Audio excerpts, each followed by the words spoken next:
New Cooch Behar rail station সংলগ্ন rail ইয়ার্ডে বৃহস্পতিবার আয়োজিত হলো একটি মক ড্রিল বা জরুরি পরিস্থিতি মোকাবিলার মহড়া। রেলওয়ে কর্তৃপক্ষ ও জাতীয় বিপর্যয় মোকাবিলা বাহিনীর যৌথ উদ্যোগে এই মহড়ার আয়োজন করা হয়। মহড়ার মূল উদ্দেশ্য ছিল ট্রেন দুর্ঘটনা বা অন্যান্য জরুরি পরিস্থিতির সময় দ্রুত ও সমন্বিত প্রতিক্রিয়া কিভাবে দিতে হয় সেই প্রক্রিয়াগুলির উপর বাস্তব ভিত্তিক অনুশীলন করা। এদিন এক কাল্পনিক ট্রেন দুর্ঘটনার পরিস্থিতি তৈরি করে উদ্ধার কাজ, প্রাথমিক চিকিৎসা, রেস্কিউ অপারেশন এবং নিরাপত্তা ব্যবস্থা পর্যালোচনা ইত্যাদি কার্যক্রম পরিচালনা করেন সংশ্লিষ্ট আধিকারিক ও কর্মীরা।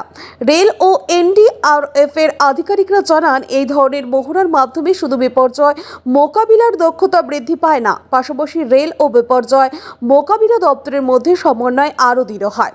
মহড়ার শেষে গোটা প্রস্তুতি কতটা কার্যকর তা বিশ্লেষণ করে দেখা হয়।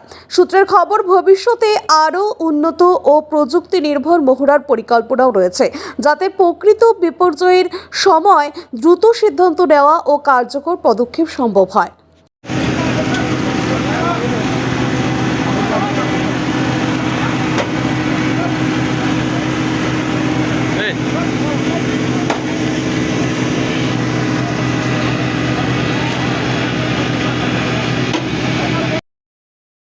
আকাশ ছোঁয়া ইটের দাম বাড়ি তৈরিতে দিচ্ছে বাধা।